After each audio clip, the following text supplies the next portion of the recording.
The former president was ramping up his rhetoric on the issue with disturbing new comments. Donald Trump using a very pointed and particular phrase when talking about immigrants in New Hampshire today, one that has roots going all the way back to Nazi Germany. You know, when they let, I think the real number is 15, 16 million people into our country, when they do that, we got a lot of work to do. They're poisoning the blood of our country. That's what they've done. Poisoning the blood of our country. Want to bring in now NBC embed Catherine Koreski with the Trump campaign in Reno, Nevada, where the president will appear in just a couple of hours. We'll also want to welcome MSNBC political analyst Matthew Dowd. Guys, let's get right to it. And Catherine, I want you to start things off for us, if you will. The Biden camp fiercely denouncing Trump's remarks, saying he channeled his role models as he parroted Hitler. How are other GOP candidates running for president talking about the former president's language here? Yeah, so that's exactly right, Yasmin. As you mentioned, the former president was on the campaign trail in New Hampshire yesterday, making these remarks in front of about 4,000 people before he travels to Reno, Nevada today to speak to another couple thousand. But the Biden administration, as you mentioned, is denouncing these comments, saying that these are extremely inappropriate, as well as one of Trump's rivals, Governor Chris Christie. He was on CNN with Jake Tapper this morning saying these are unacceptable, that he's dog whistling to Americans that are really under stress, and that this immigration problem needs to be solved. But the rhetoric that the former president is giving toward this issue is just completely unacceptable, and also slamming people who support the former president. Take a listen. He's disgusting. And what he's doing is dog whistling to Americans who feel absolutely under stress and strain from the economy and from the conflicts around the world. And he's dog whistling it to blame it on people from areas that don't look like us.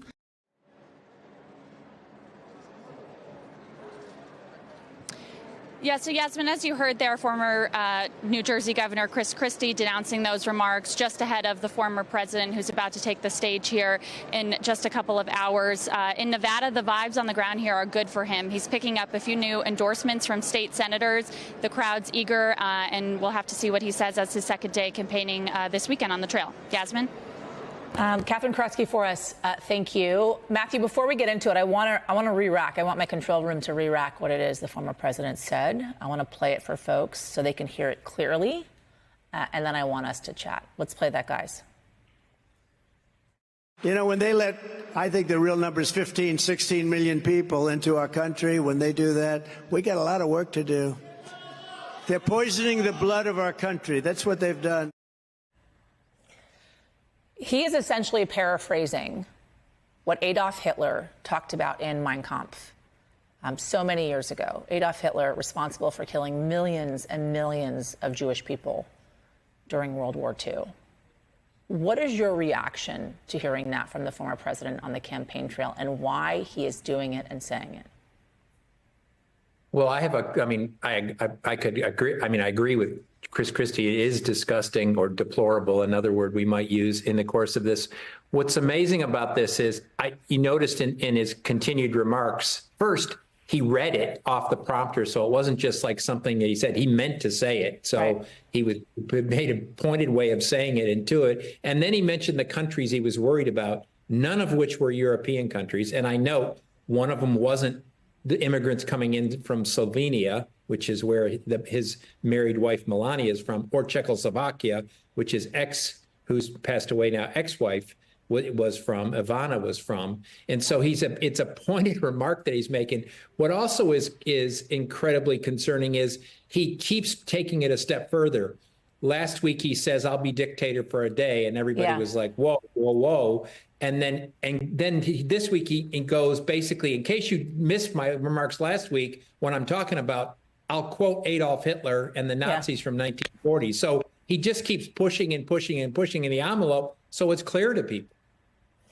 I actually want to read for folks what it is that Adolf Hitler wrote in Mein Kampf to understand how similarly what Donald Trump said is to Adolf Hitler. And he said this: "All great cultures of the past perish only because the originally creative race died out from blood poisoning." You just reiterated, Matthew, all the things the former president has said on this campaign trail. Yesterday evening as well, he praised Kim Jong-un. He quoted Vladimir Putin as well. However, he also says he is the biggest supporter of Israel, while taking from the very man who was responsible for killing millions and millions of Jewish people. How does one reconcile that? How do his supporters reconcile that? Or are they completely not aware of what it is he's even saying? Well, and the other astonishing part of this is that a huge part of his base of support is evangelical Christians in the course of this that have a history of anti-Semitism in their ranks, a history, but now have become pro-Israel. The other thing to keep in mind is Jewish Americans figured this out in 2020, where they voted 70% against Donald Trump in the 2020 elections in the course of this.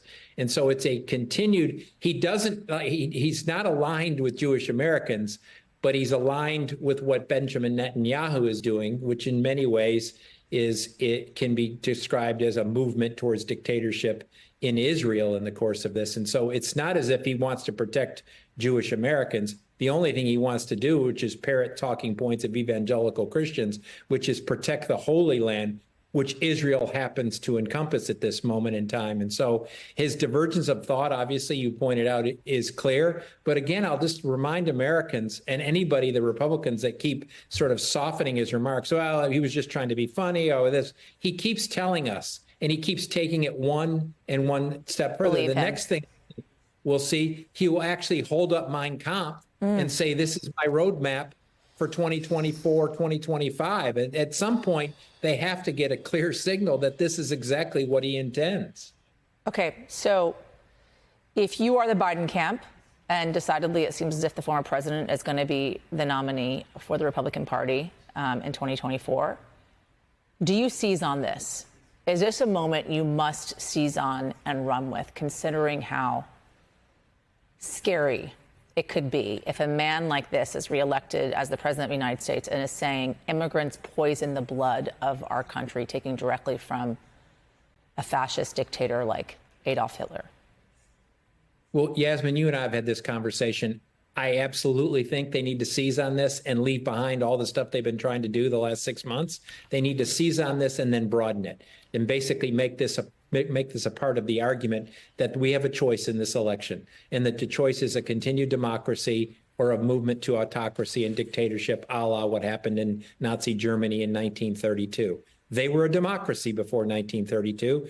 After 1932 and Adolf Hitler's election, a valid election, they were no longer a democracy.